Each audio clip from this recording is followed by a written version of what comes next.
Masks are required in this building. Thank you for wearing them. If you need one, there are some masks available downstairs. Also, we have speaker request forms if you want to provide a statement. We have a little black box right down there. Just fill a public request form out, put it there, and somebody will bring it to us. Okay, we have no presentations, and we're just going to move on to number 1, community development. Excuse me, I'd like to go back to discussion items, please. Oh, go ahead, Mr. Just for your consideration or the people on the council here, I would like to see any disputed items during our discussion to have an approve or deny motion from this body. I think it would help people in moving forward to the council meetings on Monday night. And that is not anything we have to decide right now.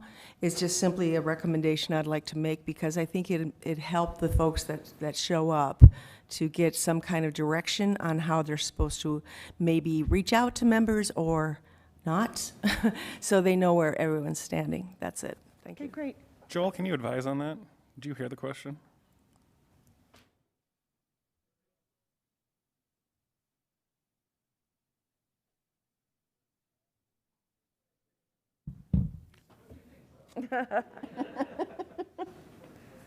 And then what? I think that's really up to all of you to decide. I mean, I think there are some things that maybe you want to consider recommendations, or again, based on our discussion at the last meeting, give us some direction on whether or not something's ready to go forward, or you want to continue it or wait. You know, I don't think it's a problem to take action as far as making a recommendation or saying you don't think something's ready, or to ask for additional information. Okay. And technically, this is our second working session, so we have a plan that this will evolve as this goes ahead. So I've got some people in the queue. Mr. Weifenbach. Thank you, Madam Chair. I agree with the spirit of what she's saying, but when you set this committee up, it was set up for a failure in that arena because we've already told these people there will be no deciding factors made, and we're a quorum. If we make a decision, that's a decision. One of the reasons they had 5 before, they didn't have a quorum, couldn't make a decision. All they could do was make a recommendation. This body, as a quorum, makes a decision. It's just like having a council meeting, so just something to think about. But I understand the spirit of what she's saying. Yes, I'm asking for a recommendation, not a decision, just a recommendation to send to council from this group. Okay. Mr. Solomon, you have the floor. Thank you, Madam Chair. And I think in the spirit of we're trying to work out the kinks of these working sessions, I agree with that, of course. I'd also like to see public comments move to the beginning, just in case there are things, instead of at the end. I think that would only be fair as well to hear from folks that helps us with recommendations versus after we after we have a discussion. And then if we were to make a recommendation, but I didn't hear the public side or the stakeholder side, especially on particular issues.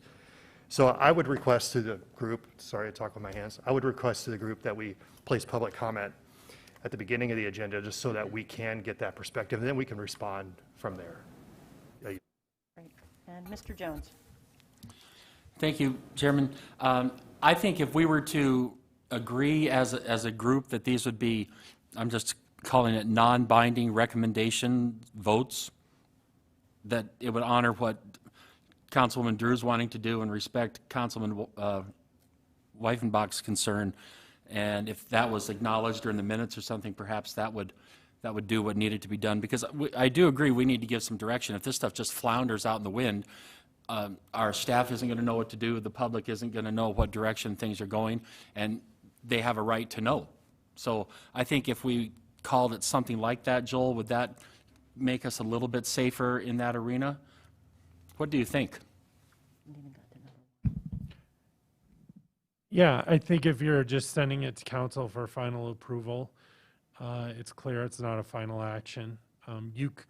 Technically, if this were a notice meeting and you wanted to take action, there is a quorum, you could take legal action. But I think you could also do, as Alderman Jones is saying, you could say, this isn't a final action, this is where we're at, we're sending it to the council for final action, just to give everybody, as Alderman Drew discussed, a sense of where the council's at and, and what's likely to happen at the council meeting when you take final action. Thank you.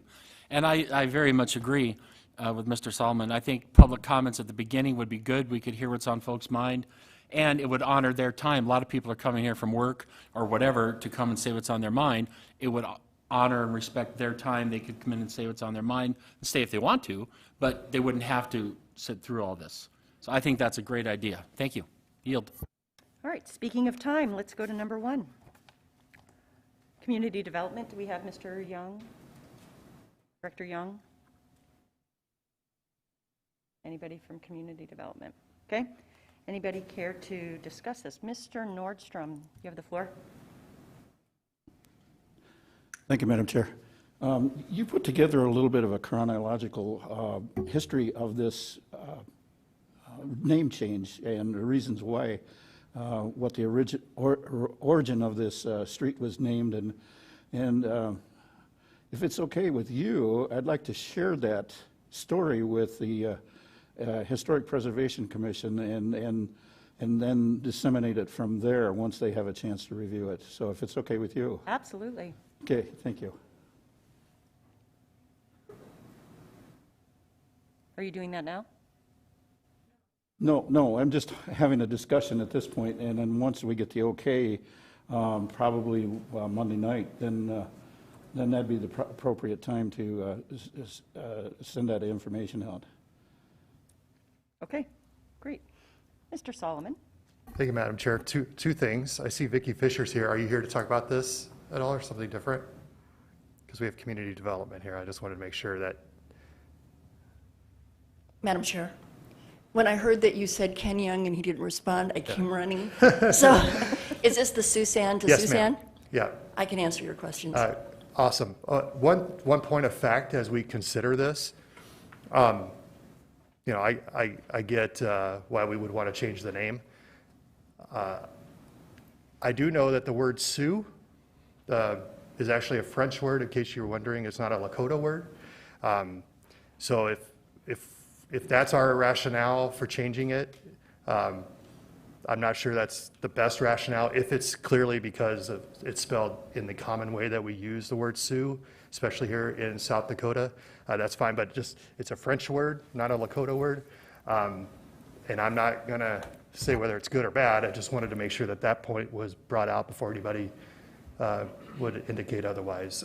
But Vicki, while you're here, I guess, can you talk to us a little bit about this process and of changing a street name and any objections or any hurdles that we need to be aware of? Madam Chair. So I think the intent is that we want to spell it correctly. In the research that we've done, Sioux, S-O-O, is the lazy way of spelling Sioux, S-I-O-U-X. And being a French descendant myself, I do recognize that as well. However, when we send out the notifications to those adjacent property owners and businesses that use that address, we received no comments back that they were in opposition of it. Many people do spell it in the way that we are proposing anyway. And so this just cleans it up. And I think that it's just trying to be consistent with the correct spelling. Great, thank you. Mr. Jones? Thank you very much. There is one resident who put an online comment that he was not in favor of the change. So I don't know if anyone's looked at that or not, but it's an online comment. We already have a Sioux Avenue that comes off of East St. Patrick Street. It's spelled S-I-O-U-X. And is this going to cause some confusion because we already have that? Madam Chair, we did route this to Ted Rufflett, the Emergency Services Communication Center coordinator, and he was in concurrence with the name change. He did not feel that it would be any confusing. When they call out Susan, they're going to all know which street to go to regardless of the spelling. Okay. But what about the post office? They too are in agreement with it. Many of the mail they deliver today already spells it the way we're proposing. Between South Street and West Main Street, that's mainly the only residential area there. How many homes or businesses would be impacted by that? I don't know that information. Kurt Bechtel is actually the staff member that reviewed this project, but we do know that everyone was notified by mail. Okay. Chairman Armstrong just told me that there's 11 throughout there that would be impacted, and they've already been notified by mail. How can I read your lips when you have a mask on? It's amazing, isn't it? Thank you. Okay, thank you. Thank you. Mr. Nordstrom? Thank you, Madam Chair. I think most of the questions that are being brought up today will be further explained in the story that you put together. And I think it's a good read and it explains a lot of things that Ms. Fisher already presented to us. And once you get a chance to read that story, before, and if we can, we'll get that information to you before Monday night so you can see the whole story. And then once we get it approved at the city council, then my intent is to take this story to the Historic Preservation Commission because they are working on quite a comprehensive history of the city of Rapid City. And I feel that this is a significant element within that story that is about Rapid City. So hopefully that'll help the rest of the council members answer some of these questions that you're thinking of right now. Thank you. If we can do that in a timely manner, Mr. Weifenbach just requested for that to be attached to Monday night's agenda, if at all possible. Great. If that's okay with you, yes, because you're the author, so yeah. Okay, great. And Ms. Drew, were you done? Okay. I'll make this quick. We do have a 6th Avenue and a 6th Street. We have a 7th Avenue and a 7th Street. So I don't think that's going to be a big problem of confusion. Also, I've worked extensively in the Native community, and I'm not here to speak for the Lakota people, but certainly I've heard them refer to themselves as the Great Sioux Nation, and it's not they don't consider that some kind of a slam, and I don't have a better word for it, but they don't really consider that a bad thing. So at LNI, you hear a lot of the Great Sioux Nation, or during the Black Hills Powwow, so I think we're okay with this. Great, thank you. If there's no more discussion on 1, we'll move to 2. Director Tech, we'll have you do 2, 3, and 4, please.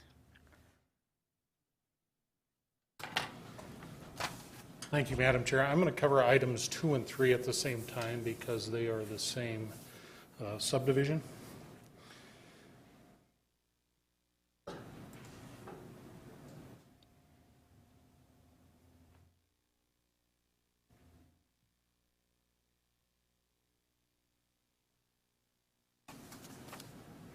Item 2 is a request to appeal the denial of an exception to make improvements to Skyline Ranch Road. Previous plattings in the area have widened sections of Skyline Ranch Road to 20 feet. There were approximately 14 exceptions that were submitted for this subdivision. 12 of them were approved by city staff. The 2 items in front of you today were denied and are in front of you as an appeal. This map, it's a little difficult to read, but the items in red are what we're talking about today. The items in green and in purple were previous plattings in the area for different subdivisions that were required to widen Skyline Ranch Road to 20 feet in width. The request of the applicant is to not widen the red portions. The yellow portion has not yet been platted, therefore it is less than 20 feet in width, but at the time that it gets platted, the recommendation from city staff would be to follow our ordinances and require that that be widened as well. If you have any questions about the road width right now, you can go ahead and ask, or if you'd like, I can move on to the next item, which would be a water line extension that was also denied.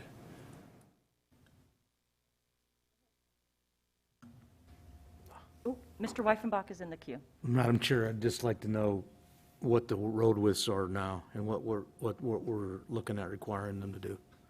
As I understand it, the existing road width for a portion of that, I believe, is approximately 12 foot in width, with some shoulder, I believe, on it. I don't know exactly how wide the shoulders are. That's variable width, so approximately 12 feet. Okay. We have a Question from Mr. Jones?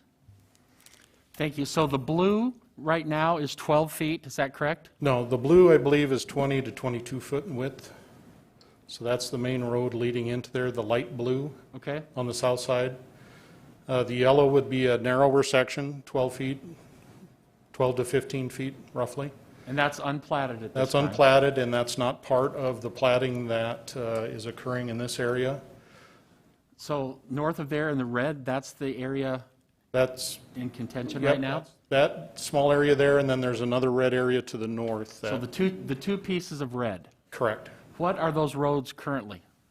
Width Approximately, and that kind of thing? approximately 12 feet. The green area to the north was widened to 20 feet, and I believe there's a small purple area there that was also widened to 20 feet, previous plattings. So we have 20 feet, we have 12, we have 20, we have 12, and then the yellow, and then we get to the road in the blue. Correct. So this reminds me of several things we've seen in the short time that I've been on the council, that we have development of areas where, because of various agreements or special conditions, we have inconsistencies throughout neighborhoods and throughout developments. Would I be on track with that? That is correct, yes. One thing I would like to point out is these are private streets. They're not maintained by the city of Rapid City, nor would they be unless they were ultimately dedicated as public right-of-way and then ultimately improved to city street standards. Would the 20 feet require curb and gutter? No, So this is just a widening to 20 feet of paved surface to drive on? that's correct. I assume there's a need because of emergency vehicles and that type of thing, the kind of vehicles will be going through there? That's correct. That's the reason why you have a 20-foot pavement width, to allow two 10-foot lanes, to allow ingress and egress at the same time, being it everyday traffic or certainly for emergency traffic. Thank you, Madam Chair. Mr. Stroman? Thank you. Dale, you did mention that this is a private road, and so right now it's not a public right-of-way in any form? Well, it's a public access easement, but it's not public right-of-way, and it is not on the city's street network for maintenance. Okay, so the city doesn't bear any liability for the road or ongoing maintenance of it? Correct. And there are portions of it that's 20 feet, as I understand, but there's a small portion that's 12 Correct. feet. And so are we talking about they want to not have to widen the 12 to 20? That's correct. And as far as the amount that 12-foot covers, is that at the end of the roadway? Is there a turnaround there? Well, it's in the middle of the roadway. From the exhibit up there, you go from the light blue to the yellow to the red to the purple to the red to the green. There are driveways that act as turnarounds throughout that section of roadway, if you will. I don't believe there is any developed cul-de-sac. I may be mistaken, but I don't believe so on the north end for a turnaround. And do you know how long that this has been in this condition on Skyline Ranch Road, where there's the 12 and the 20? For quite some time, decades. Okay.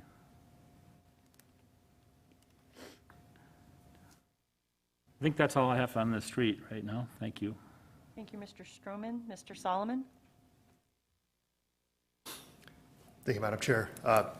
So Dale, does this serve the same number of people that are currently living there with the 12-foot road? These changes, does it change the density at all up there? Is it Yeah, same? the applicant has maintained that there's no increase in density. So certainly, I don't believe with this platting action they are creating any more lots. Certainly, they've taken unplatted property and are platting it. That's the requirement to make improvements. Our ordinance is clear that the improvements are based on a platting action, not based on whether or not it'll increase density or not. So we're still talking about a few lots, if I'm not mistaken? I forget what the density. There's a is. total of 4 lots that are being platted. Certainly in the area, there's a number of properties. I don't know, I want to say it was either 19 or 22 properties that ultimately use Skyline Ranch Road, the light blue part, and certainly the further back you go, the less it gets used. Okay. Well, that's good. I think as these are always tricky situations, we certainly want to be consistent in how we apply our policy, although I do think we have to make sure that we leave room for common sense in this situation, especially since the city bears no additional burden for it. I'm inclined, even though we're not voting, but just for the sake of discussion, I'm inclined to grant the exception based on, I guess, the limited impact and the fact that it's already functioning pretty decent at 12 feet right now without additional density and the need for turnaround, which sounds like we have multiple places to do that on. So at least for the road section, I'm pretty open to it. Yield. And we do have some public comment on these matters as well. So, Mr. Nordstrom, you have the floor. Thank you, Madam President. Mr. Tick, I was very up to speed on this until the word private road came along. Would you describe to me what the difference is between a private road and a public road is, and what the jurisdictions are for a public road versus a private road in this area? Certainly, that's a great question, Alderman Nordstrom. The best way to describe it is any sort of road authority, be it city, county, state, road district, approach their roadways in different manners. The City of Rapid City has historically used public dedicated right-of-way, or right-of-way that's dedicated to the public to provide access to the bulk of our community. That public right-of-way then is owned by the public and then maintained by the public, or in this case, the city. Certainly, this area, when it first developed, the way in and out there were through easements, or public access easements. So the adjoining property owner still owns the underlying property where the road is. It's not dedicated to the public. The public doesn't own it. The private property owners own it. However, there is a right or an easement for the public to drive up and down the road for access to their properties, and to have service folks and package delivery companies and so on and so forth to use those roads. So the City of Rapid City typically does not accept public access easements on our road network. Those are typically maintained as private roadways. Follow-up, Madam Chair. Mr. Tech, could you explain to me about where I guess what I'm leading up to is the comparisons that we have within the city right now. So what would happen to these roadways if we granted the exceptions, and then as time went on, further improvements would be taking place? Who would be responsible for the public part, and then who would be responsible for the private part then? Well, there are no public parts to this necessarily. The thing that we've got to keep in mind, and the reason we have the requirements in place, are for public safety. That's to, once again, allow emergency vehicle ingress and egress, private properties, owners in the area to be able to drive in and out without being on a narrow roadway where they may collide with one another. So there is no public responsibility on these roadways, with the exception of, I believe, the city owes our citizens the responsibility to have a wide enough roadway where we can get emergency vehicles in and out. Thank you. And then I'm comparing this with other roadways that we have within the city. And the reason I'm using the word roadways is because I can think of one example. We have, I believe it's down in Enchantment Hills, where we have a public right-of-way that switches over to a private right-of-way and then back. And then the main issue that we're experiencing in this area is is the neighbors to the private road, which is gravel. A lot of those folks are experiencing a lot of dust coming off of that road just because of the high impact of the traffic. So that's the concern that I have for having the switching back and forth. And then later on, I'm concerned that the taxpayers would have to be paying for the road improvements versus the people that should be responsible. So that's my concern. So, and I guess I really don't have a question for you, but if you care to elaborate on these other private public roads that we have within the city, I'd like to give you that opportunity. If not, that's fine too. Well, actually, Enchantment Road, the example you gave, it's all public right-of-way. It was an easement at one time, but certainly there was a purpose or a necessity to extend a sewer main in that alignment. Well, the city didn't have a right to do that because it was just a water and access easement. So the city obtained a public right-of-way in that area just to install a sewer main, and that's why that chunk was not improved. We have, I guess maybe I won't speak to similar situations, but in the city of Rapid City, we have I think it's over 5 miles of gravel streets in town, streets that didn't get paved for one reason or another. So those are the streets that certainly we need to be looking at and focusing on, maybe trying to make some minimum improvements there so that people aren't driving in dust and narrow roadway conditions. So that's a function of just how they were built or approved over the last many number of decades. Thank you. Thank you, Madam Chair. I yield. Great. Mr. Jones? Thank you. Dale, do you have an idea of what the cost would be for the developer to do that? No, certainly this was an early, cost was not considered in this, certainly is not the decision that is made or is considered as part of the exception process. It's purely the requirement of the platting ordinance, or subdivision ordinance rather. And I don't believe there's been any engineer's estimates put together.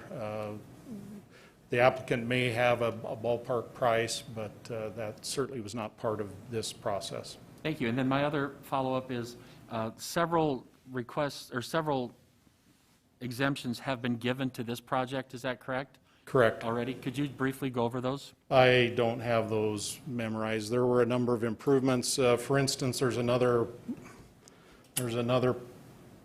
public access easement.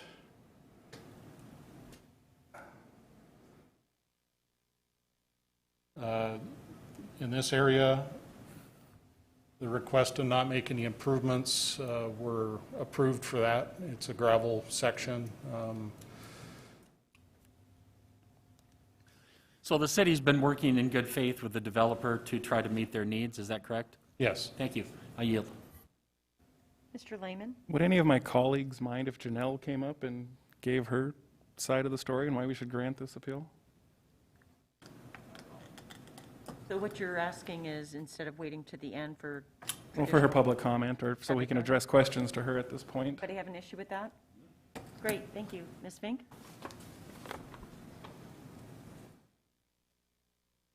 And if we let her come up, we also should let... I'll get that off there for you.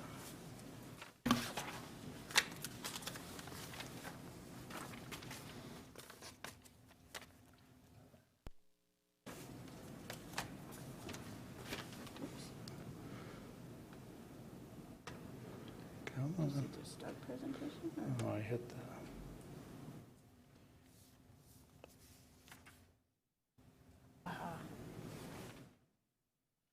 Thank you. Good afternoon, Janelle from Fisk Land Surveying, and I'm here on behalf of the landowners. Thank you for the opportunity to comment.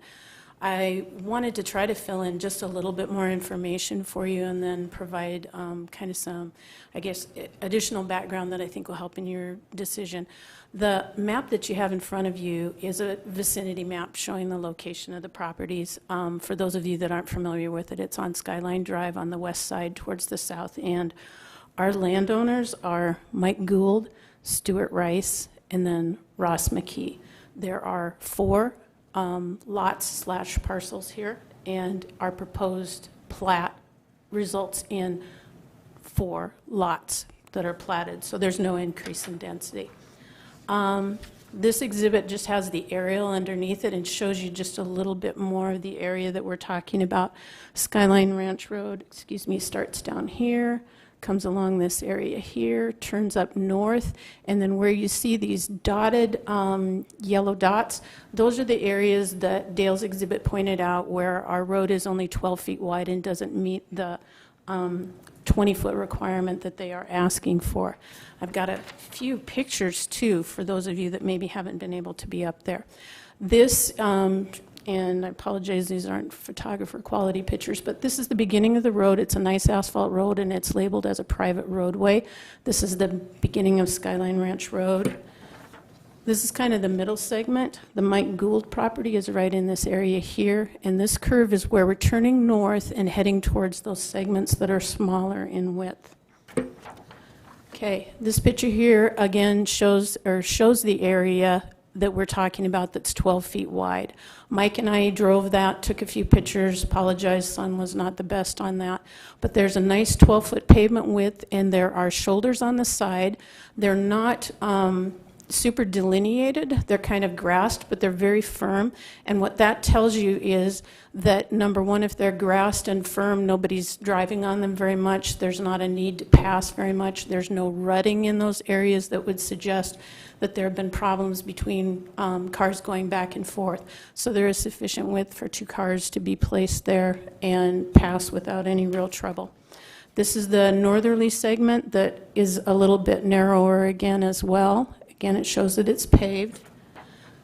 And there's 2 cars parked side by side as we get into the 20-foot area. This is on the far north, almost to the end.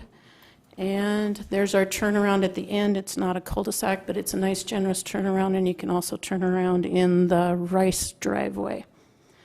Okay. And then I need to grab something from Mr. McKee.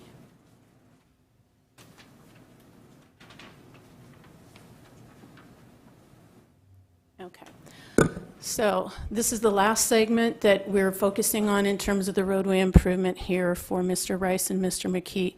And the purpose of our plat is to reconfigure these lots such that the property that's all on one side of the road will belong to one landowner and all the property on the other side will belong to the other. Right now, the parcel or property lines run like this. And you can see the road cuts diagonally across there. And so Mr. Rice has a small isolated parcel that's over on the other side of the road that looks like it belongs with the McKees, and the McKees have this other small isolated parcel over on the side that looks like it belongs to Mr. Rice. So we're just going to realign the lot lines to follow the road so everybody's property stays on their respective side of the road. It's easier for them to manage, easier for them to maintain. And that's essentially the purpose of what we're doing here. One of the things that staff mentioned, or I think that Dale was talking about, is they wanted to remain consistent with previous platting actions. And I think there's been a difference in what's occurred in this area. I'm going to go back to this parcel here, and I want to talk about the previous platting that they're referring to. This parcel here was platted in 2007, and it was a single 10-acre lot, and they subdivided it into 3 additional lots. So that's part of that. They were required to improve the road. Anytime you're increasing density or making more lots, those road improvements are a typical requirement, and if we were doing that today, I wouldn't be here visiting with you about this. In 2009, the McKee property, which was formerly owned by the Wrights, they were combining 2 parcels that they couldn't transfer independently, so they needed to plat them together in order to transfer them. And again, they required a small amount of improvements. Now, the difference between the 2007 and the 2009 plats are that in 2010, the mayor and the city council came up with a directive to modify and change our platting processes. They were complicated, they were beleaguered, and they were making it difficult for development. So they hired a firm to make some recommendations. They composed a committee of local area businessmen and developers that worked for about 18 months, made some recommendations, and at the end of that 2 years, in 2012, we had a new planning director and we had a new subdivision ordinance. One of the easiest and I think the most successful things that came out of that is called a lot line adjustment or consolidation plat, whereby if you are either just adjusting lot lines between neighbors or consolidating lots, that becomes an administrative process. You guys don't see those plats. They don't come to Planning Commission or to Council, and there are no improvements required that are associated with that type of a plat. Now, about 2 years later into that, they discovered a little bit of an error or a problem because somebody was able to circumvent the major street plan by doing a lot consolidation where a road should have been extended. So they removed parcels from that process. However, in the intervening time, typically they have treated the parcel plats, even though we have to go through the long process, they've treated them the same way, and if density has not been increased, exceptions have generally been supported. This property is nowhere near the major street plan. It's no extension of that. It's this private roadway. So that is a big change that I think has an impact on the consistency. And I would point out, this may be a little difficult to read, but the property that is north of Mr. Gould's, it's called Skyline Ranch. And in 2007, they did the exact same thing we're doing here. They had 2 aliquot parcels. They adjusted the lot for better building sites. And their exceptions were approved to waive the requirement for any road improvements or any water main improvement. And the reason was because there was no increase in density. And so these were not required to do that. When we came forward with this plat, we were expecting and anticipating the same treatment that this subdivision received, which is right next to the Gould's property, and we were anticipating that we would have the same response, and this wasn't the case. And I would also like to point out that it seems to be inconsistent in other areas. I have another project that's out in the 3-mile limit that's aliquots that's being adjusted. It'll be on your agenda Monday night. Multiple exceptions, all similar, not paved, different widths, access easements, no water main, and all of those were approved. And there's even a segment, an isolated segment of road that appears to touch some part of what the major street plan would be, and those were all approved. And which leaves me again puzzling as to why we're not approved here. And I know they talk about public safety, and which we don't take lightly either. But I did want to point out that we had been in contact with Tim Billings, who originally wasn't able to make comments because he was out of the office. But he circulated an email to us on November 4th, and his comments indicate that where an existing residential subdivision with densities remain inconsistent, the fire department has limited options to require alteration of existing infrastructure. So in such instances, the fire department takes the position to address hazard mitigation measures. I offer the following stipulations to be addressed, which will allow the fire department to support approval of the subdivision and associated exception requests. One is to provide fire sprinkler systems where there are not fire flows. The next one is to do a wildland fuels mitigation plan, and the third one is to do a covenant for construction materials best practices, which we agree to do and would be part of this plat. So I believe that we can, by not increasing density in this area, not add any kind of burden to the public infrastructure, not add any traffic to this existing road. I believe that we can address the safety issues, and I think that approving this is actually consistent with the way that many of these have been treated in the past. Great, thank you, Ms. Fink. Thank you. In the spirit of letting you speak first, I know that we also have Mr. Rao, Mr. McKee, and Mr. Gould here as well. We do have Mr. Weifenbach in the queue. He just wanted a quick clarification, and if those gentlemen would like to add more to what Ms. Fink said, please go ahead and do that. For the time being, Mr. Weifenbach, you have the floor. You said you wanted clarification on something. Thank you, Madam Chair. I believe she did clarify one of the questions I had, and I think one of the things that was brought up with Alderman Jones was the fact that they're not developing anything. They're just moving lot lines. Great. This reminds me of the other day when I went up West Boulevard and I ran the stop signs. Right. There's 3 of them right in a row. Well, I stopped at the first one. I ran right through the second one, and I stopped at the third one, and the police officer pulled me over and, you know what you did? No, I didn't know what I did. Well, said, you ran that stop sign back there. Then I said, oh, okay, I apologize. Whatever, if I need a ticket. Nope, she goes, I'm in this neighborhood because people keep running that stop sign.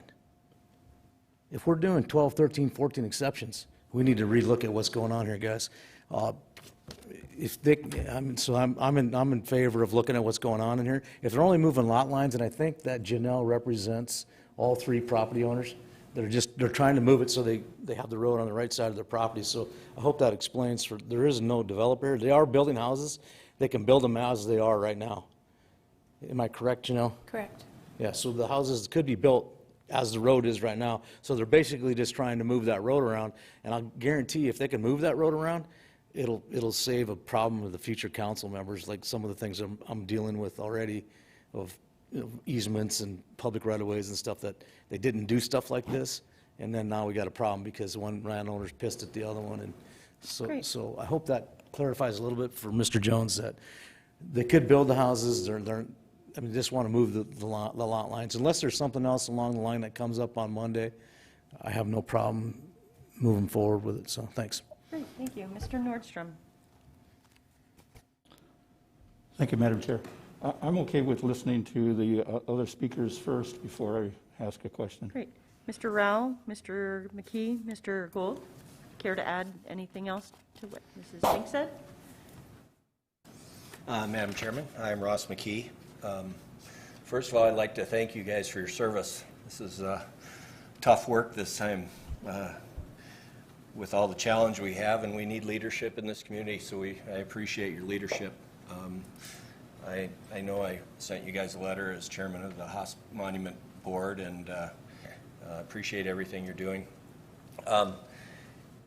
You had Janelle steal all my thunder. You know, this is this is a lot. This is a road that serves 3 lots. Two of those have houses on them. The third of which I'm going to sell, and it will have a house built on it. After the lines are moved, it'll serve 3 houses, and the lines will be more appropriate for the lots. They'll go right down the center of the road instead of Dr. Rice having to maintain a little bit of my land and me having to maintain a little bit of his land. It makes a lot of sense, so I would appreciate your consideration for accepting this exception. Thank you very much for your time. Thank you.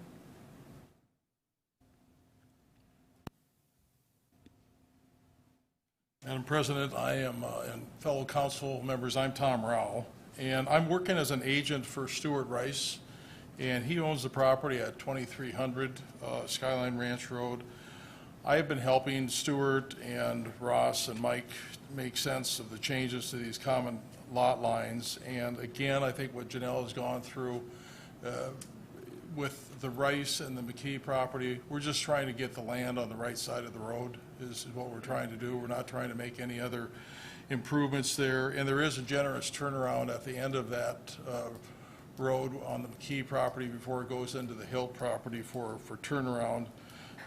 Again, for Dr. Rice and the other neighbors, I just hope you'll support their effort to make these minor modifications to the lot lines without requiring costly and unnecessary changes to the existing easement. So we're not adding densities, we're just changing, you know, what makes sense as far as using the land, and we'd appreciate your support. Thank you. Thank you. Okay, and Mr. Jones, anything to add? Thank you. The recommendation from Mr. Bellings from our fire department, Fire and Life Safety Division, is, I guess, contradictory to what the final recommendation is here to deny the request. Is that correct? Someone?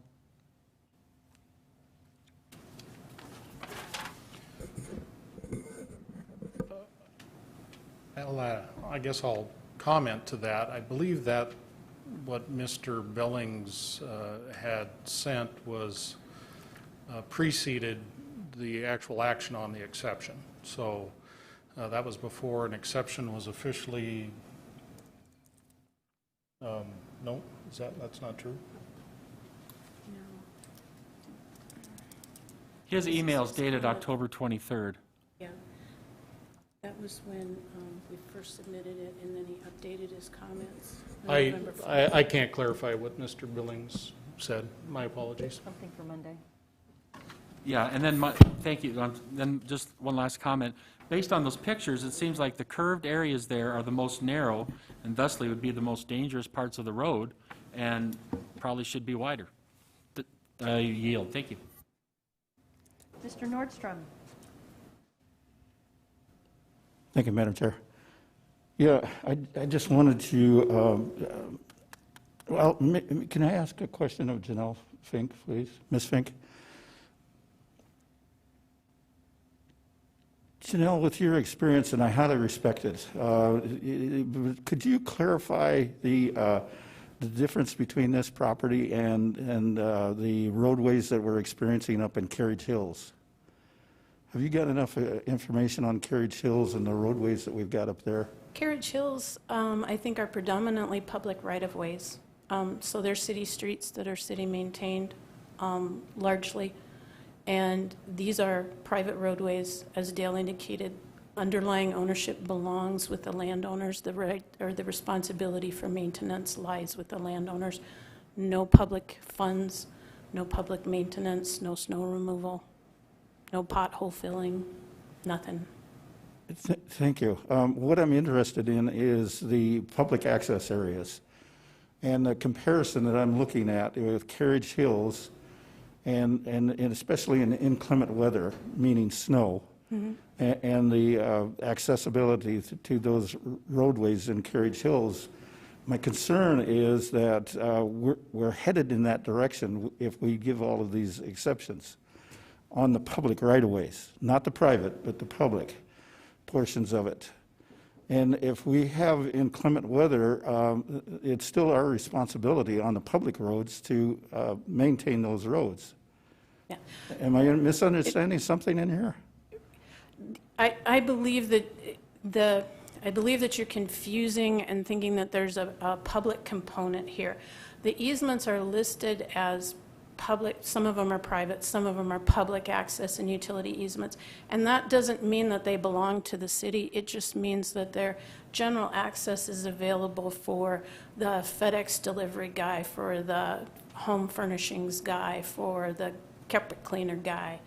And so it doesn't mean that there's any public responsibility or liability or obligation there. It just means a right of use for the general public to utilize certain portions of those easements.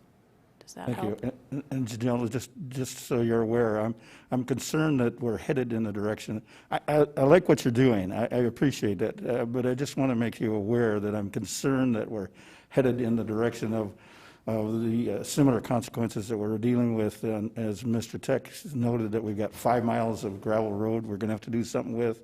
We've got this private road, public access road up in Enchantment Hills, and then it just appears that we're headed in the same direction as Carriage Hills. So just, again, I respect what you're saying, I appreciate what you're saying, but I'm just concerned that we're headed in that direction. Thank you. I'll yield.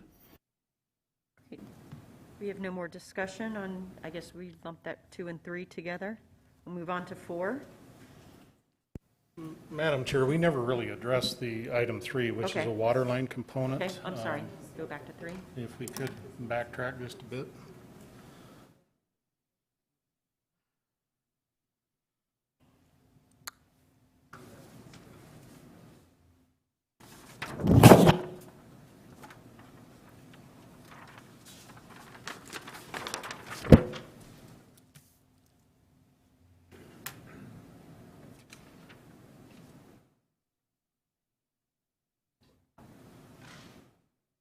We've spent the majority of our time focusing on the yellow shaded, which are the road improvements, which is on the westerly end there.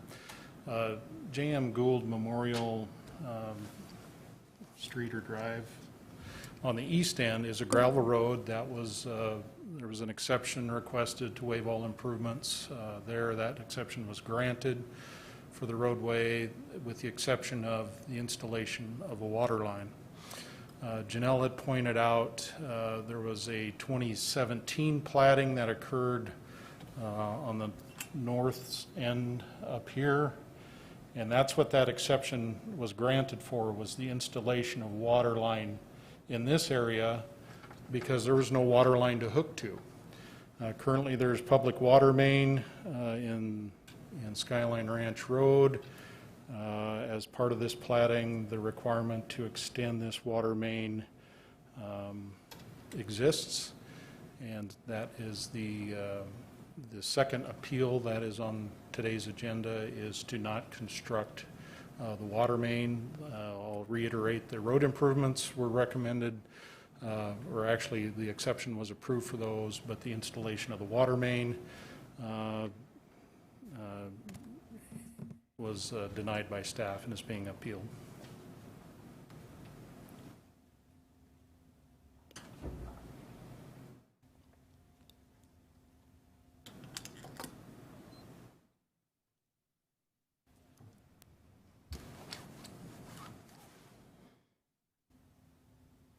Madam Chair, I believe someone has a question right here. I do, and I'd like to ask it to Mike Gould, please.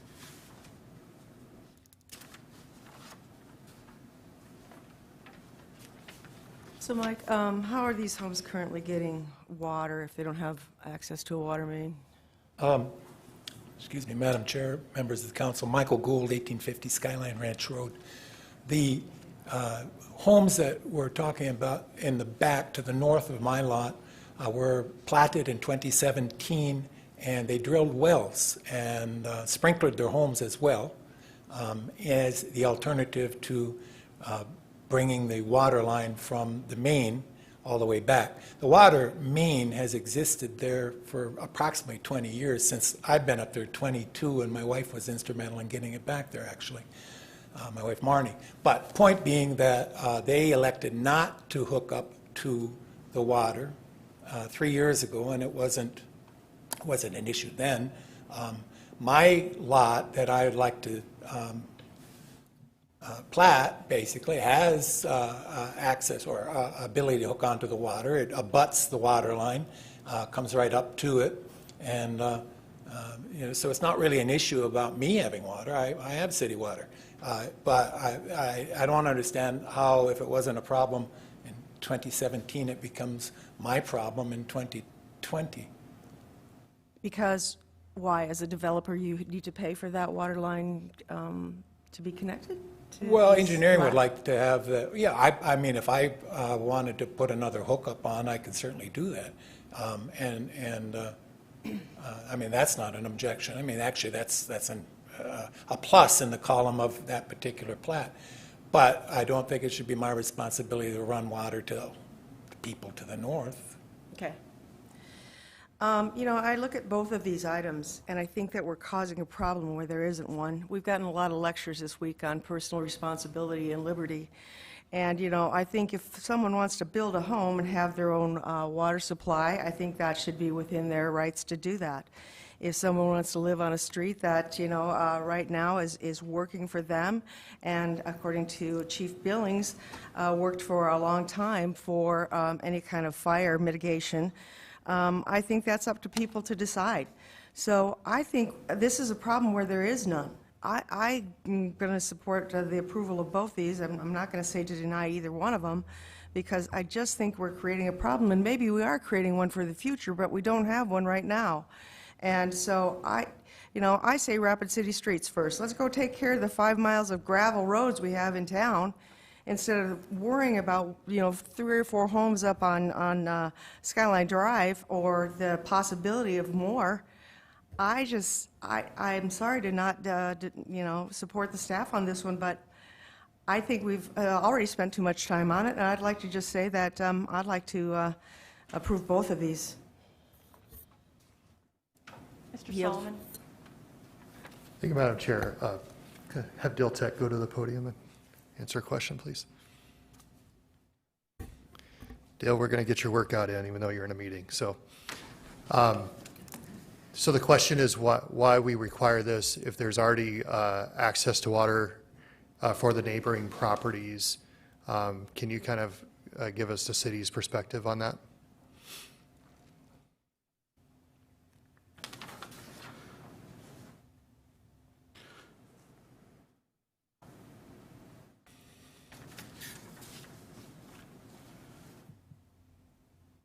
Currently, as I stated earlier, there's a water main in Skyline Ranch Road down here.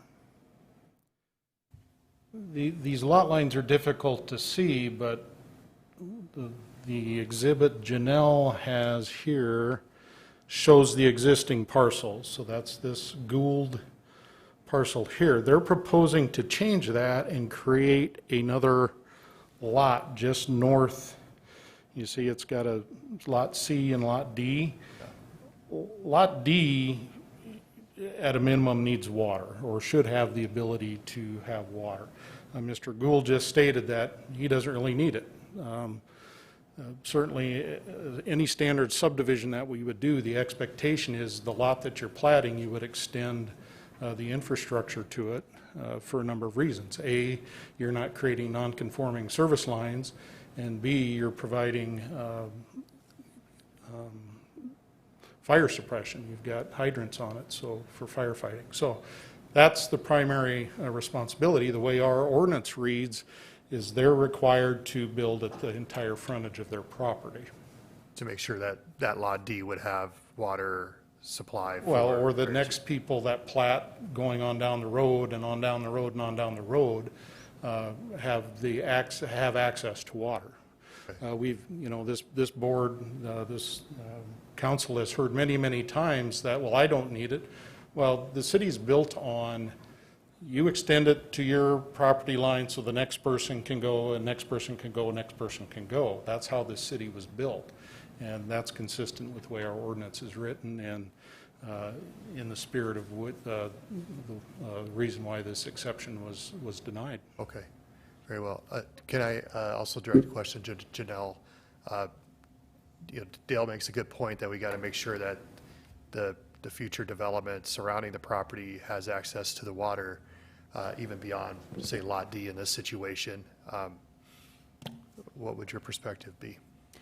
Okay, my comment would be that Lot C, which is Mike Gould's home, already is connected to the city water supply. Mm-hmm. Lot D will also come down to Skyline Ranch Road and be connected so they can have their own water supply.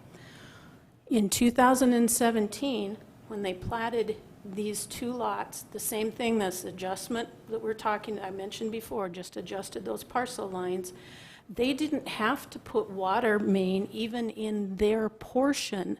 So even if we extend it, it doesn't get all the way to those, it doesn't get to the far property, and they weren't required to do it. And I'm going to read from the exception that was approved to waive the water main or any water system improvements in 2017 for those 2 lots. And the justification was Lot 1 has an existing private water well and will provide their own private water supply. Lot 2 will be drilling their own private water well and provide their own private water supply. In conjunction with the sprinkler systems, wildfire mitigation plan, and best building practice covenants, which we will do. These houses are already built. Their wells are already in. You're extending water when they don't need it. And you missed the opportunity to do that in 2017. And this is signed by Public Works and Community Planning and approved. It wasn't a denied or appealed exception, it was approved. Okay. So you're asking for consistency based Yes. on how we've handled things Yes, before? please. Thank It looks you. like Mr. Tech would like to respond. There's a big difference between the action that was taken in 2017 and what's in front of you today. The biggest issue is the action in 2017, there's no water main for them to hook to. That's the primary reason that this exception was approved. We're not asking the applicant and the property owners today to extend water across somebody else's property. That's the case, that would have been the case back in 2017, is this property to the north would have had to extend it all the way across somebody else's property to get to themselves. And that's not what we're asking. These are two separate, distinct issues. So trying to compare them is certainly an apples and oranges comparison. Okay. I see other colleagues are going to jump in. I'll yield. Mr. Jones? Thank you, Chair. This is also to help provide for additional fire hydrants. Dale, is that correct also? Yes. In that area? Are there fire hydrants there now? There are fire hydrants along the water main in Skyline Ranch Road, yes. And we can't put in fire hydrants if it's not into a city water line, is that correct? Yeah, you cannot put a fire hydrant on a private well. There's just not enough water there. So without the line, there can't be hydrants? Correct. Okay, thank you. Mr. Stroman? Thank you. It seems to me, I have to agree with Darla, it seems to me like we've got the water needs covered up there, either by the public water main or by the private wells that the owners, private wells and sprinkling that they invested in. And I don't see why we wouldn't grant the exception in this case. That's really all I have to say right now. Great, thank you. We're concluded with number 3. Moving on to number 4, and we do have 2 public requests, speaker forms on that, and since let's just be consistent, I have Mr. Skull and Mr. McNamara. Mr. Tech, go ahead.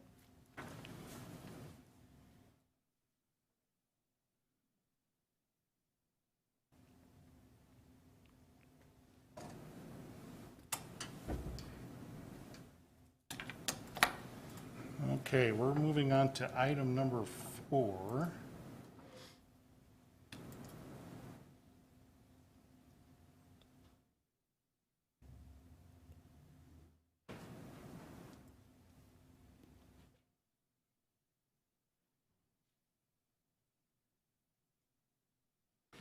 The first question I'd like to ask the committee is, were you all able to read the attached letter from Public Works staff regarding this item? I think that says it all. If not, I will bring up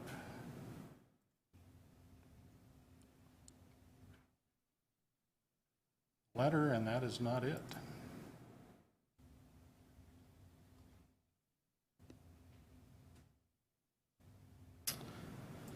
In a nutshell, let me get to a location map.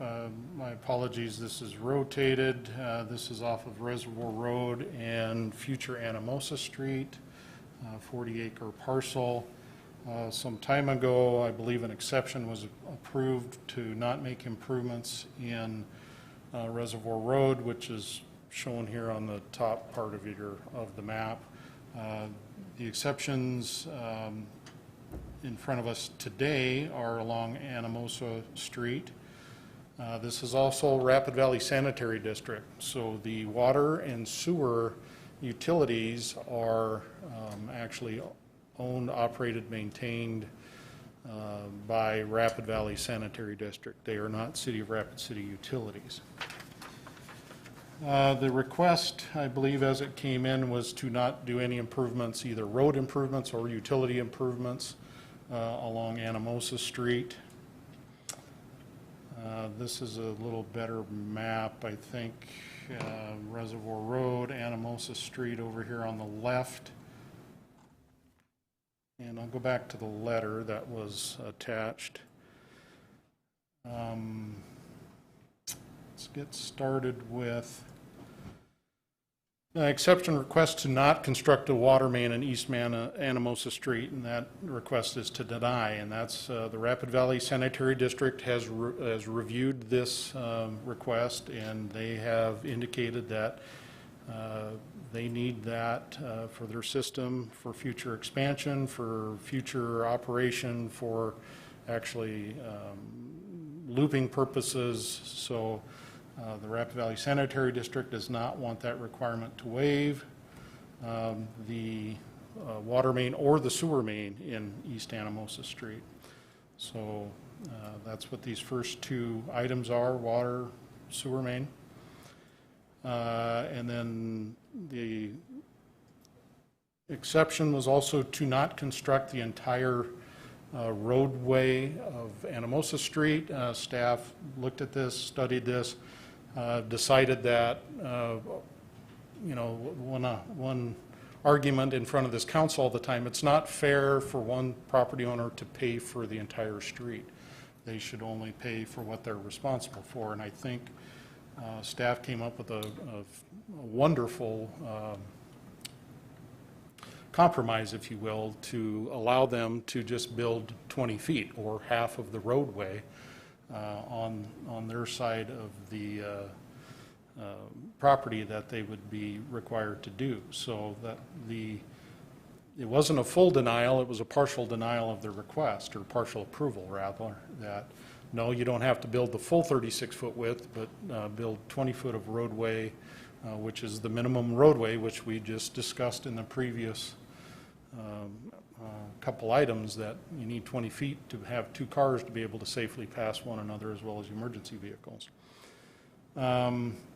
Sidewalks, it's not applicable. Sidewalk ramps, certainly when developments come in, the corner ramps at intersections, that's the responsibility of the developer to build, not the adjoining property owner. The adjoining property owners are responsible for the sidewalk themselves, not the ramps at the intersections. And then street light conduit, certainly Anamosa Street's going to be a future arterial road. We'll have roadway lighting. The requirement to put in light conduit as part of our subdivisions was also denied. So in a nutshell, that's what we've got, are those items that were submitted. It was a blanket. They didn't want to make any improvements. Rapid Valley Sanitary District, not in favor of it. And a couple items that weren't applicable, and I think there was a solution presented in there. So I'll stand for any questions. We don't have anybody in the queue. However, we do have two public speaker requests for Mr. Skull. Do you care to speak on this matter? Madam Chair, I'd like Kale to speak first. Okay, Mr. McNamara, please go ahead.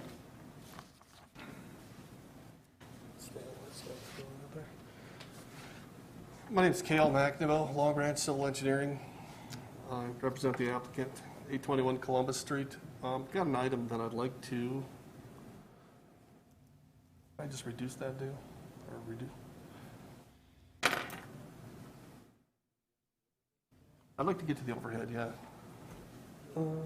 Start presentation. Where'd the document go?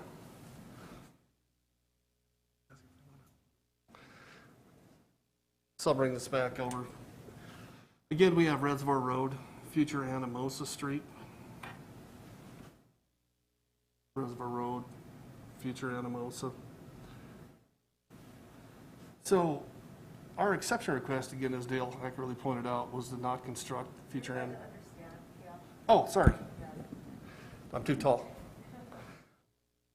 Our exception request is not to construct future Anamosa Street in this location. As Mr. Tech accurately identified, exception crest has already been granted to Reservoir Road for non-improvement.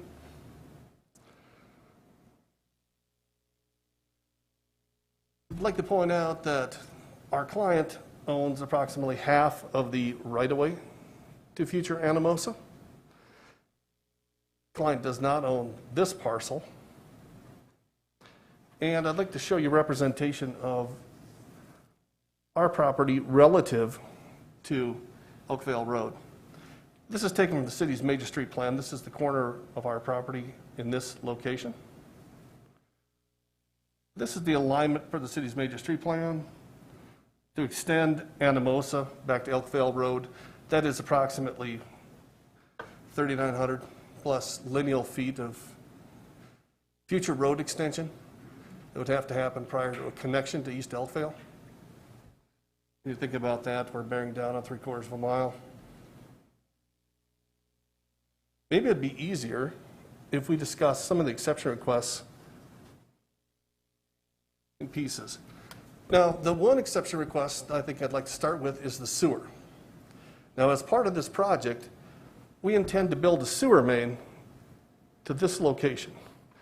The sewer runs down through the sanitary district, headed this direction. All the adjoining sewers run downhill because this is the lowest point here. The lowest point is in that location. Yep. So there's a large drainage that comes through this area into this regional detention cell, which is right here. All the storm water is winding up right there before it gets discharged out. Traditionally, the sewers will follow the lower path in the drainage so that the higher areas can drain back into them, similar to what you see in my layout. I've got the interconnecting roads draining down to the trunk sewer, which will end up along the bottom road paralleling the drainage. That's so that you can get gravity flow from all the lots down to the sewer main.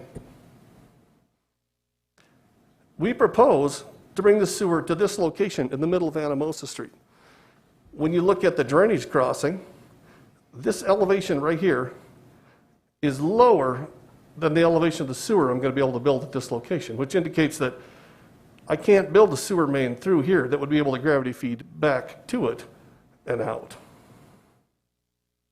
Elevation-wise, it just doesn't work.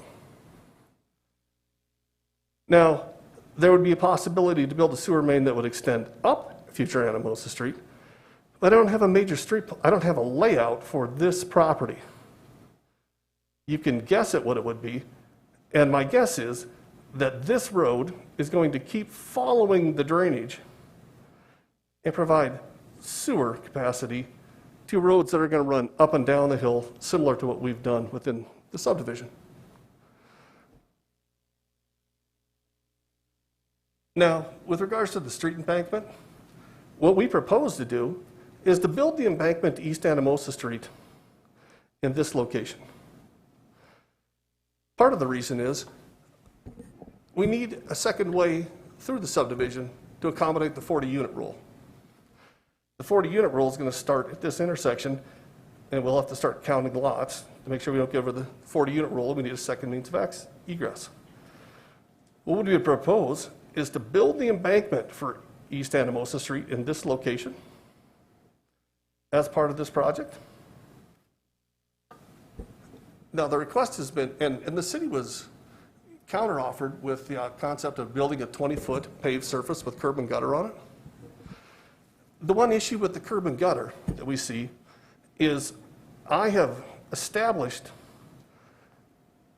a corridor. I've laid out a vertical alignment for Anamosa Street all the way back to Elkvale Road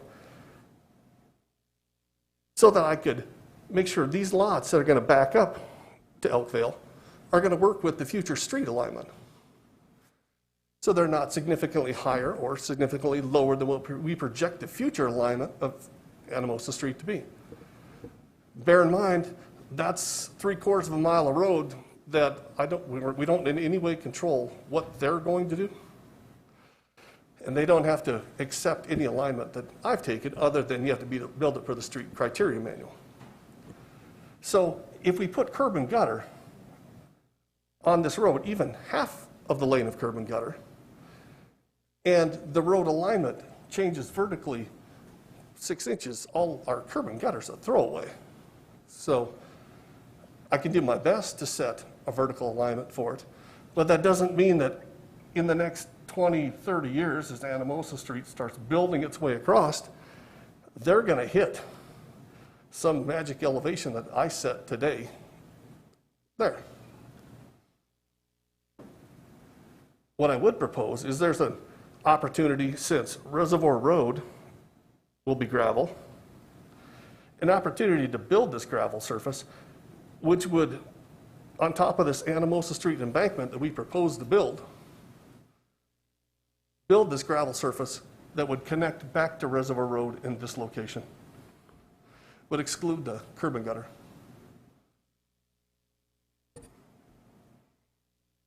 So that's the basis of the exception request that we've requested. There's significant drainage improvement here. Once again, we don't know what this future road alignment's going to look like, but we do know, with a reasonable guess, what the alignment here is going to look like, and that's going to afford us the opportunity to build the embankment for Anamosa, which is not an insignificant amount of earth and material that's going to have to be moved to build this embankment, and yet it's justified so that you can make sure that these lots that are going to back up against future Anamosa are relatively close to the street elevation. What we try to avoid are houses that are, obviously, when you're driving down Anamosa in the future, we don't want to be looking at the rooftops of houses. We want to have them up to a reasonably acceptable level, elevation-wise. So as indicated, yeah, the water and the sewer are part of the Rapid Valley Sanitary District, and I think there's an opportunity. The Sanitary District, as we're planning this, we are upsizing their water main and Reservoir Road as we go.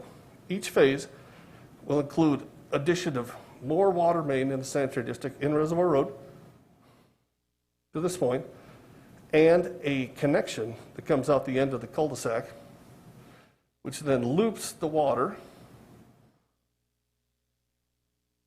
in these locations. And I think there's an opportunity to work with the Sanitary District to provide the water they're looking for in that fashion. We propose this alignment.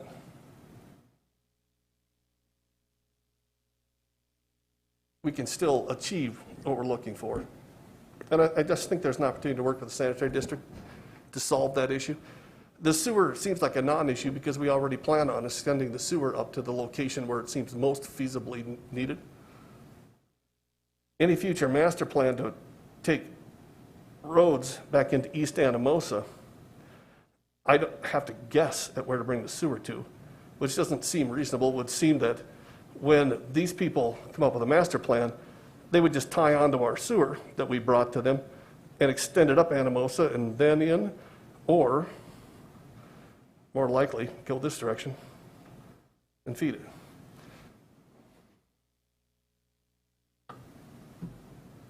With that, I don't know that I have anything else to point out other than the ballpark number to build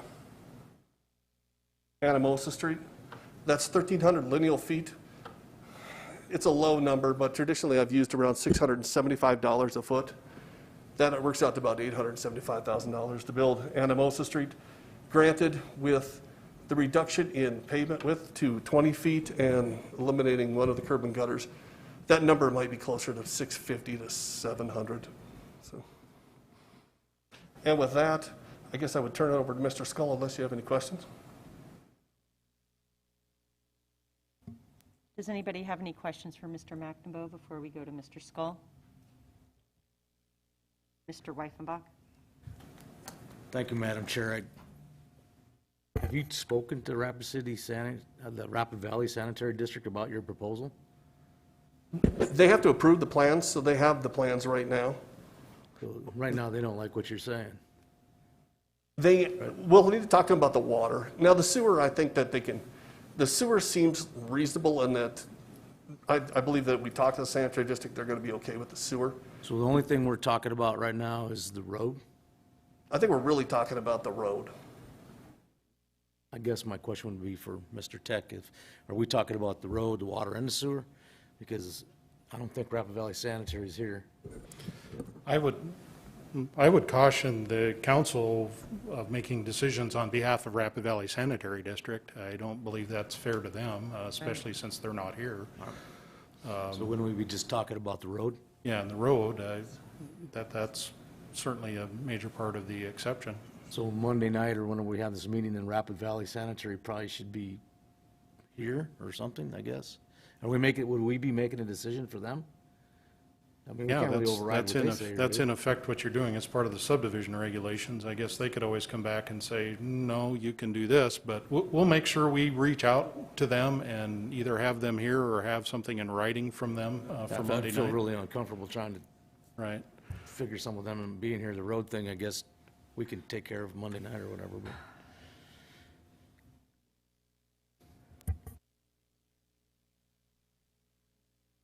Mr. Skull or Mr. Tech, do you have more to add? I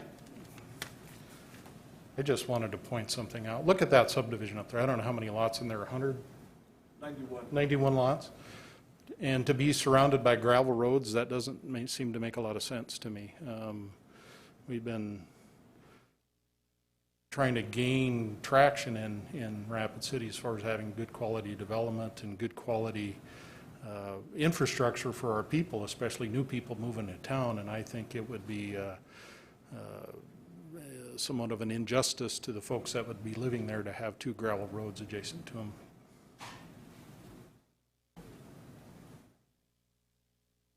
Any other questions? Mr. Nordstrom? Thank you, Madam Chair. Mr. Tech, I believe Mr. Weifenbach brought up some of the questions that I was curious about, so I'm looking forward to some kind of a response from Rapid Valley. And I think the other proposal we've talked about, and I don't know that we've formalized it, and you can help me out here, is one of the things we've talked about.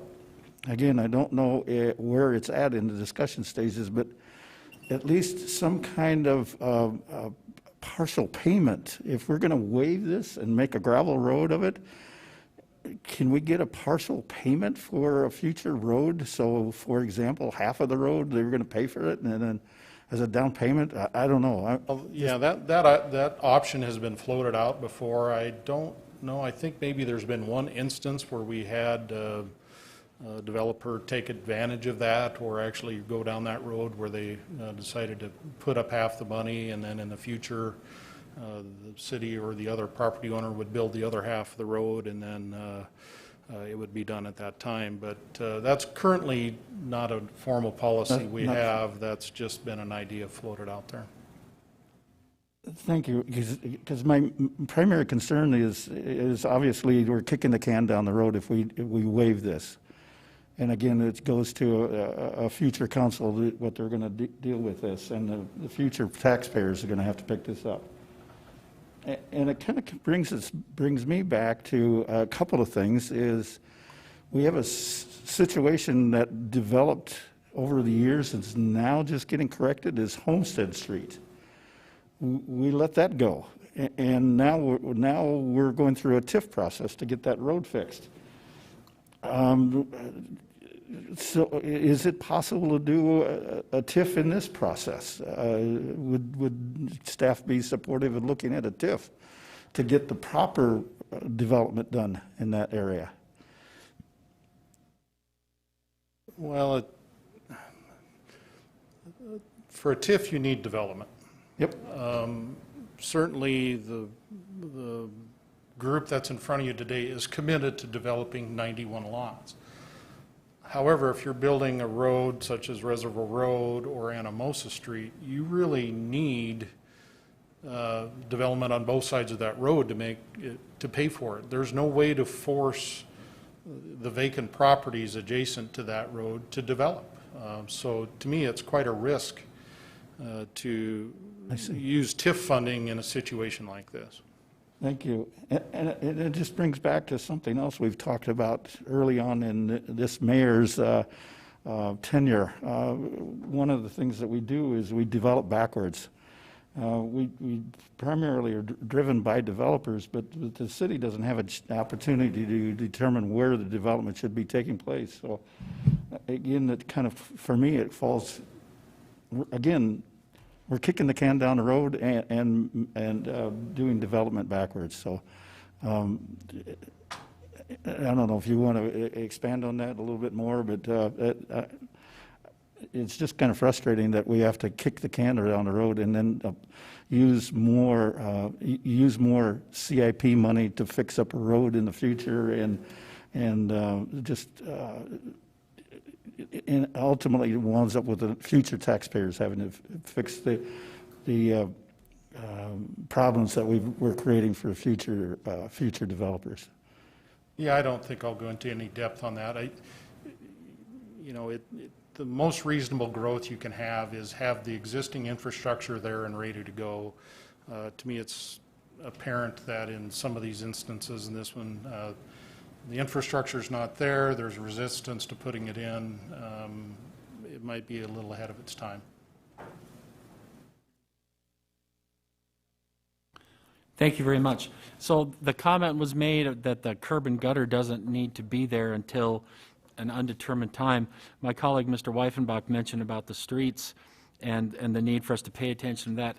He and I have numerous examples in Ward 1 where projects have been walked away from and left. So this is a high level of concern for me as well. If the curb and gutter isn't done at the origination time, the gentleman that spoke said they would be done at a later time. Who would be responsible for that?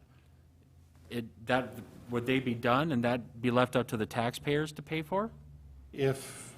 My opinion is if the city council waives the requirements for improvements, it would be the city would be responsible to install those improvements at a later date.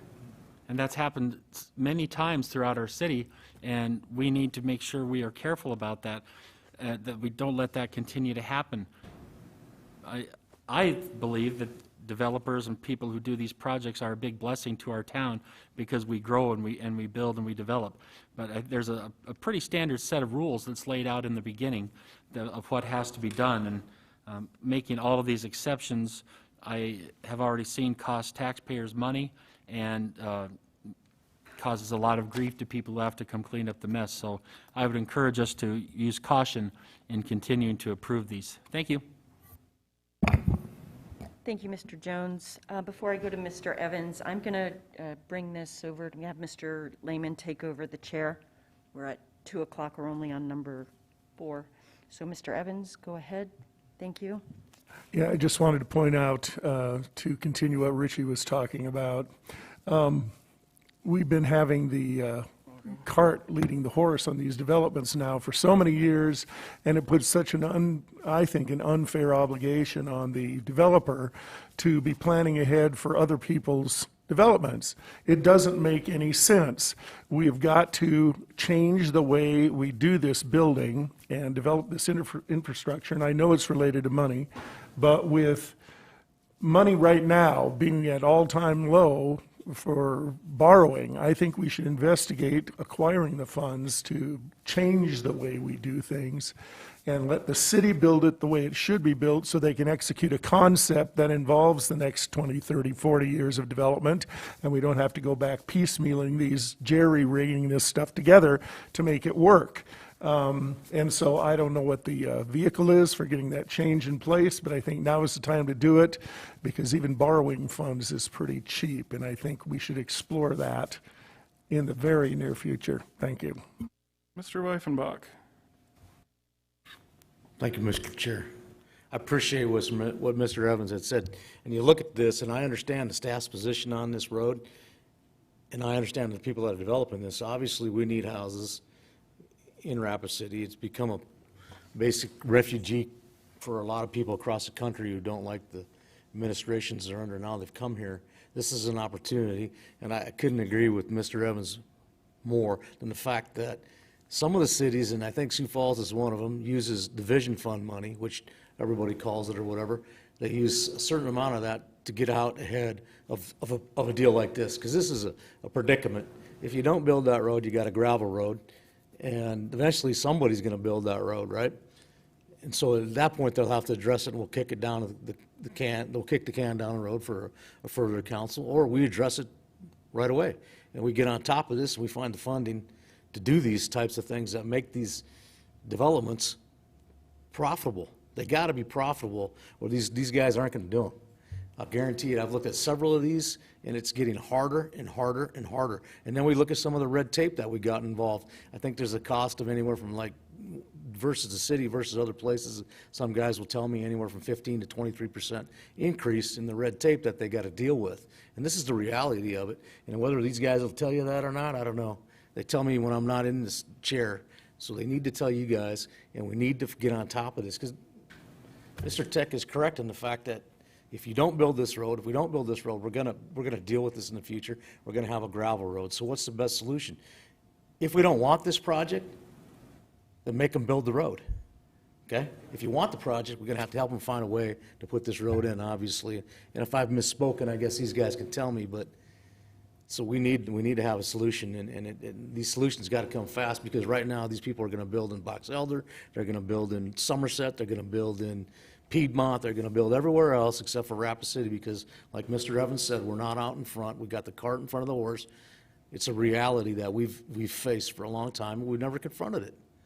Rather build, $300 million buildings that might sit empty for some period of time, when we got a basic need in the community, and the roads, unfortunately, are very expensive to build. I think I've seen, he's out there now, he can tell you what these things cost. And they're not cheap, and they're not easy. So, but right now we got to deal with this at some point. So, I'm going to be inclined to, obviously because we need the houses, I get someone inclined to just let this thing go forward without this road. But I also see what Mr. Evans is saying is we got to have a mechanism, because Mr. Tech is right. Build it. It's going to, in the future, you're going to build it. What do we do? Where's that money come from? It's a time we look at all these nicey things that we want that we can't even maintain, and look at our infrastructure and go, how can we get ahead of it, and how can we move out into these areas and get these developers the opportunity to build in Rapid City? I got elected to do things for Rapid City. I get that the rest of the community is involved, and but they spend a lot of tax money here, so it helps us. So I would concur. So we're going to have to deal with this one way or another, and I think the sooner the better that we get some answers. And we need the houses. There's a huge demand, and they're going everywhere else right now. So, and the cost to build them has to be realistic. Jim, did you still want to speak for your public comment? Yeah, sure. Please, thank you. Take this thing off. Yeah, Jim Scull, Chairman, council members, thank you for talking about this. You're right on, Ron, and I've been in these discussions with the mayor and several of you people. It's a very challenging deal with arterial roads. Build the arterial roads, the developers show up, but we can't afford to build these roads in. If just this one alone, these are 91 lots, and actually a fairly difficult area to develop because of its terrain. A lot of dirt to move. It's steep, so it takes a little more. It's got a lot of land taken out of it because of the drainage, and I'm not here to poor boy. I'm just saying, and then you throw in something that's basically about half the road is $10,000 a lot. It doesn't work. It simply doesn't work. Ron is exactly right. This will not be built. I'm a prospective partner. I put the numbers together. I do this all the time, and this is just out of bounds. I wish we could. I understand the dilemma with our city. I hate it that we're building 200 to 300 homes a year, and Box Elder's building 300. I mean, come on. Somerset's built out. All these other communities are lit up and doing things, and we're stymied because of this arterial construction problem.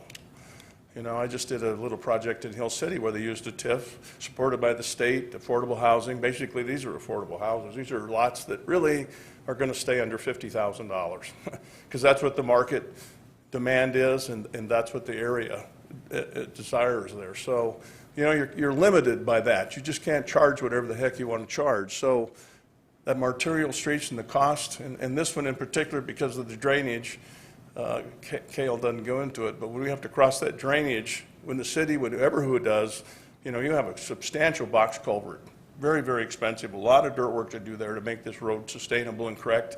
And so it just puts it out of the context of affordability to run that the full 1,300 feet. So it won't be built if we can't get exceptions. And I like to play ball with people. I think, you know, we intend to do all the grading up there along that parcel for the entire road. That was always included.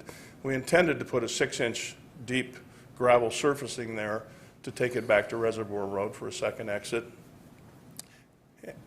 And I'll say that water line I feel would be necessary. It's a good looping system. I think the way it's been suggested to be put in is reasonable, and it's about $100 grand.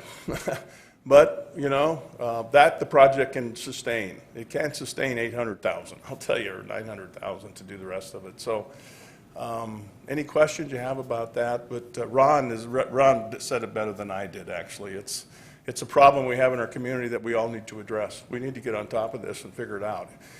You know, and I'm with Mr. Pond. TIFs aren't bad. I mean, this community, and I've talked to Dale about it, that we have no other way to fund these things.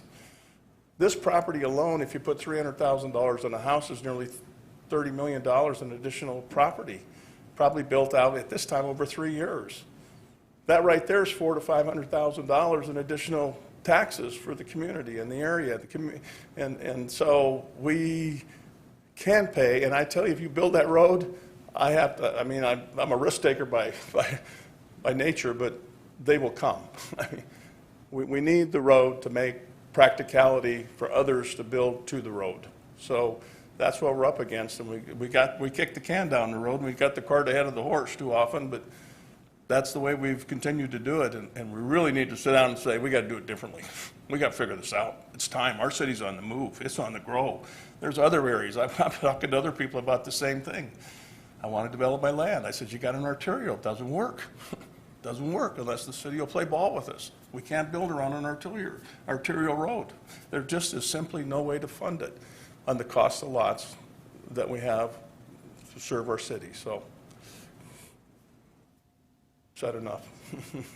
Thank you, Mr. Stroll. Jason Solomon. Thank you, Mr. Chair. It is great to hear a couple of my council members talking this way. I think we do need to continue to work for strategic growth and not random growth. So if we were to invest as a city into arterial roads, for example, we'll need to make sure that we're looking at our comprehensive plan and that we would intentionally do that in a very planned way. I think what's kind of cool is I think that there's an appetite here to continue that. I don't know if it's for this particular project or not, but I do know that that is something that we should seriously take a look at so that we can plan our growth. The fact is we know that houses are in short supply, and we have not even had the emergence and surge of housing needs due to the expansion of the B21 at Ellsworth. So what we're seeing now is something we didn't plan for as a result of people seeing what we all see about South Dakota being the land of possibility. And now that we are also expecting in the coming years even future growth, I think we need to make sure that we're planning that. So if we were to take that investment, I think that will be something we will have to brainstorm on and decide with the directors of the city, with the city council and the mayor, as well as other stakeholders, to make sure that if we were to try this, because we're going to have to try it on one thing first, just to see whether it's like south or east or wherever we want to expand towards, that we do this strategically, and then let it go from there and see how that works and figuring out a funding mechanism. But at some point, we have to decide it's worth the investment, and I think that means you have to say no to something else. So When we do that, those are big discussions, certainly willing to have it. This touches on that. I don't know if this is, this is a contender, perhaps, with the way the city's growing. I certainly don't think it's a contender in the fact that we have 90-something houses coming in for kind of what they call the working class housing, $50,000 a lot, is tremendous. Mr. Jones is correct. Developers do a lot of good in our community, and they help us grow. And I think we just want to have smart growth. But I think it's something we do together. I don't know if that's just something we haphazardly pull out of our hat right now. But we know this isn't going to happen unless they have an exception. And this is a continuing problem about developing, and that one developer has to pay for the benefit of other developments. So if we can get out ahead of this somehow, I'm certainly willing to listen. I yield. Mr. Nordstrom. Thank you, Mr. Chair. Great comments about the looking at this a whole different way, but if I can ask the council leadership to put this on our to-do list, I think it needs more discussion, but if I may ask Mr. Skull a question? Of course. Mr. Skull, would you be interested, or would you be favorable to the concept of putting something down on this future roadway so that the taxpayers or the people across the road don't have to pay the full price of installing a full road? I don't know if you got a chance to hear a little bit about my conversation with Mr. Tech about, we've done it informally with one other developer in the past. Would you at least entertain the idea of having that informal discussion with the director, Public Works Director, to get the process started in that direction? Because I don't want to get into a speech, but anyway, would you at least entertain the concept? I'd entertain the conversation about sorting out how we can pay for arterial roads. We have them all directions. We have Sheridan Lake Road that's got the same issue. Yep, sure does. We can't expect Leo Ham to pay 4 miles of arterial road, to develop his land. It's worth more than his land is worth, frankly. Going east or going south, into properties of Davis and Pat Hall and some of those people, we got the same problem. We're stuck with no arterial road and we can't afford to put it in. Everybody needs to understand how the dynamics of the economics work, I guess. Yeah. It doesn't work, so we can't develop. That's why it sits there. It's perfect land for development. We can't afford to develop it. Yeah, and I'm looking forward to some kind of a compromise because as it's been stated numerous times, and we have a real housing shortage within the city. We do. Incredible right now. So, at this time, I'm looking for some kind of compromise, and if we can come up with some amenable process, well, we need a funding source. We can have an avenue to move forward. Oh, we got to figure it out. Mm-hmm. Yep, exactly. Yep. Thank you. Thank you, Mr. Chair. I'll yield. Mr. Jones. Thank you, Chairman. First of all, Mr. Skull, thank you for coming to the podium and talking to us. Thank you for the 1,000,001 things you've done for Rapid City over the years. Thank you. I will say, from a personal standpoint, hearing you and knowing your involvement, potential involvement in this, helps me out a lot. I value your opinion and everything you've done for the city, so when you come forward and speak to us, it speaks volumes to me, and I hope the rest of us appreciate and respect what you're bringing to the table. Now, just a general comment, Chair, if I may, and I'll yield.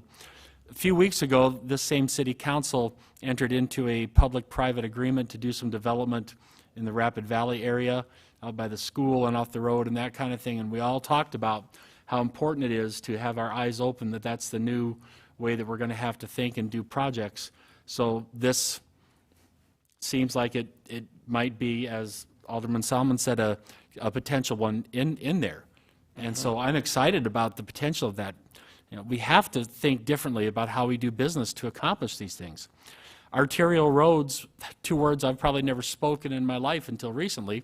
And thank you for saying, because you drive around town and you think, people say, why doesn't anyone build here? Because the road costs more than it would be worth to develop. Right. And so we have to find new ways, and thank you again, sir. I really appreciate you being here, and the other gentleman that spoke. Thank you, because that's how we move forward. We listen, we learn, and hopefully we do the right thing. So thank you. Thank you, Chair. I yield. Well, thank you. Mr. Weifenbach. Oh, I'm sorry, Mr. Evans, excuse me. Yeah, I just wanted to point out that I think there's a time and a place for TIFs, and I don't think this is one of them because it doesn't change the concept of how we actually do the overall city. It's another piecemeal. That would be another piecemeal sort of reaction to an individual instance. And I want to disagree a little bit with Mr. Solomon on this, and I don't think this is a case if we change the way we do this, where we have to leave something else that we wanted to do out of the picture. I think we've got enterprise funds that run certain aspects of our city. They function very well because the money is there, and then we pay as we go in terms of fees and everything. And I guess I don't understand why we can't be setting something like this up, that we build the infrastructure because we have the money there, and then as the developers come along, they simply reimburse it and make the payments on that money that we have in a pool. And I think we need to explore that quickly.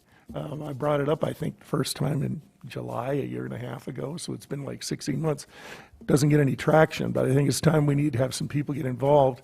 And I'd like to talk to Mr. Scull about it privately, and I know Richie's into it, other people are into seeing a solution. I think everybody wants it, because ultimately, the city should have the conceptual plan, that they should have the overall concept that they execute, so that all the pieces of our drainage, all the pieces of our sewer, all the pieces of our water infrastructure fits together. And we're not always making these last minute, again, putting body putty on a dent. And I think we need to just fix it and do it now. With the city poised for such growth, I think such a fund could go really, really well and pay for itself easily. So I'd like to see that happen. So thank you. Mr. Weifenbach. Thank you, Mr. Chair. I think someone mentioned earlier about paying for part of the road. They're willing to do some of the groundwork, which is a very expensive part of doing that road. That helps. So we're going to end up coming Monday, and they're going to come back here and go, what do you really want from us? So I would suggest that we look at a couple different options, you know, the CIP, the Vision Fund, and a TIF. I mean, I think that's something where I would want to head that direction some way to look at, because I really would like to see this project move forward. And so I'm at the point I probably would just approve it just without the road, just to get it to go forward. But I know responsibly, probably I'm going to pay for that down the road somewhere. So just to let you guys know that, you know, we have a vision moving forward for when we got to go vote on this on Monday or whatever. But the reality is, if, you know, there's no road in there, that's gravel, so. Thank you, Ron. The rest of the items on the agenda are consent items. Did my colleagues want to pull anything, or can we just move them all to Monday night's council meeting? Mr. Solomon? Mr. Lehman, I have a couple other things to bring up, but they can wait for Monday night. Okay. Due to the thank you. sake of time.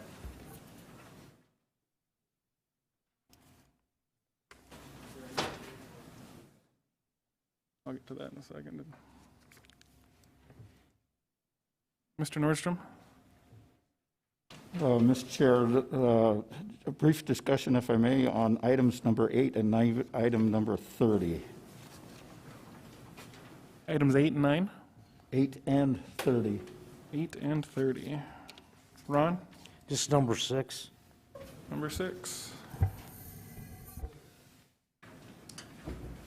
Anything else, gentlemen? All our ladies left. And Michelle, did you want to present something? I have number 8. You have 8? All right, let's move on to, let's start with number 6, I suppose, stay in order. You had a question, Mr. Weifenbach? I'm sorry? Item 6, we're going to start there. I just would ask that I had some information on, because since I've been gone, I don't know. Evidently, this position has been approved. I'd like to see what the position is, the job description, and the goal, and what HRC is, what their mission statement is, HRC/MOA, what their mission statement is, what the goal is, and the job description. Mr. And if Landine, it's can you available somewhere or whatever, somebody could send me an elaborate or email. send that to Mr. Weifenbach?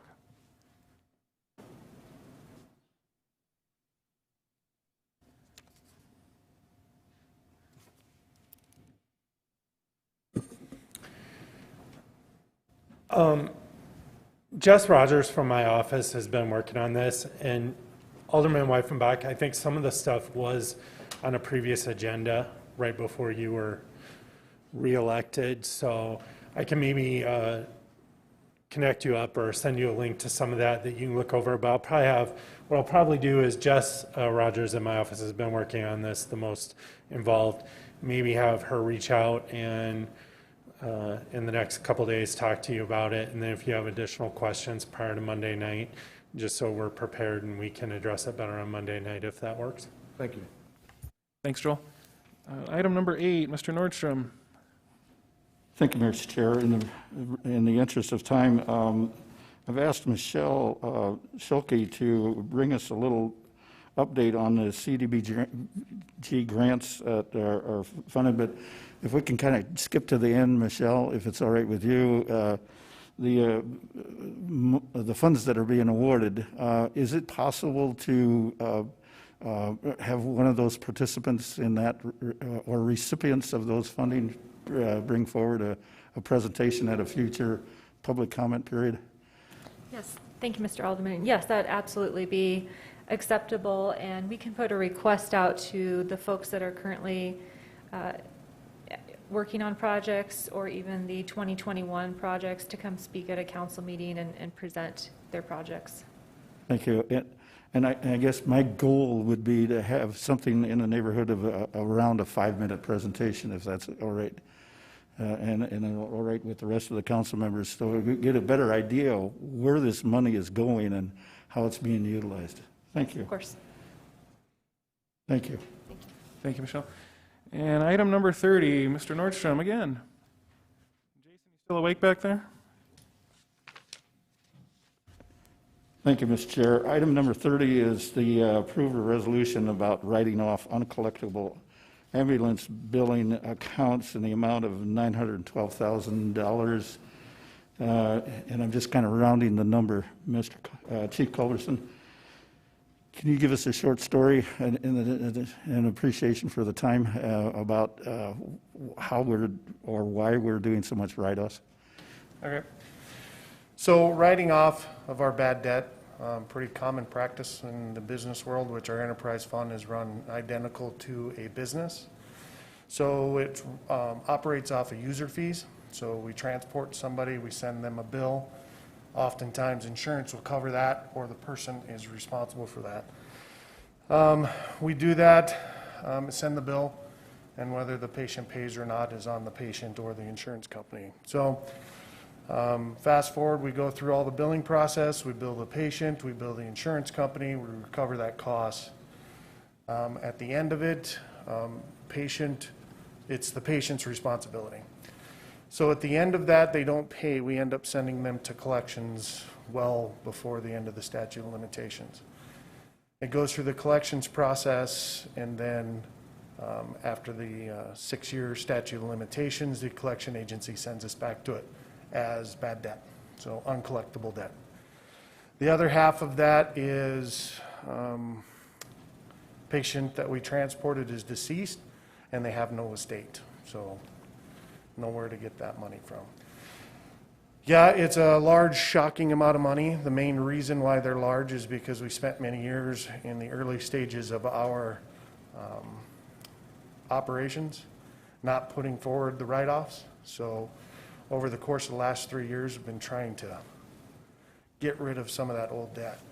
If you look at the attachment, some of those go back to 2005, which is 15 years. Statute of limitations, 6. The bulk of it's the 2008.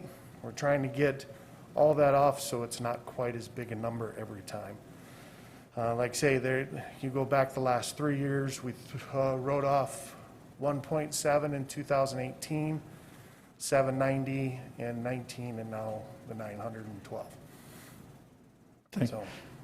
Thank you, Chief. And I think one of the items that you, maybe not you personally, but your department has brought up, and across the state, we've tried to get that through legislation to change it so that you be their first recipient, and because the patients are not paying the bill, and they get to collect, they're pocketing the insurance funding, but they're not paying their bills. That's correct. Thank you. We've had some attempts at getting that legislation across, yes. Yep, good luck on getting that legislation changed. Thank you. Thank you, Mr. Chair. Mr. Jones. Very briefly here, 2018, thank you, Chief, for this information, by the way, I appreciate it. 2018, $1.7 million, 2019, $800,000.